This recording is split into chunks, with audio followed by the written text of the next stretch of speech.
प्रभु, हे सूर्य देव भगवान, अरे दादा हो दादा, हे प्रभु रहम करहो, दया करहो। अरे ये झौसाइल मनई के और कितना झौसल चाहत रह, ये भुजाइल मनई के अब कितना भुजल चाहत रह, का चाहत रह? खड़ा खड़ा राखी बनावल का, खड़ा खड़ा ये दहिया के राखी बनावल चाहत रह का?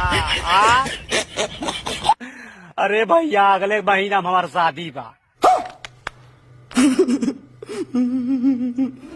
अगले ही महीना में हमार शादी बा। ई सोचले रहनी है कि 2 महीना घर में रही, 2 महीना घर में रही तो तनी गोरहर हो जाई, हमार चमवा तनी उजरा जाई, उज्जर हो जाई। हाँ लेकिन नहीं, तू चाहता नहीं वाला कि हम उज्जर होकी। जैसे घर से बाहर निकला तनी इतना तेज आँखी खोलत रह, इतना तेज आँखी खोलत रह कि हमारी आँखियाँ बंद हो जाता, हमारा आँखी बंद हो जाता।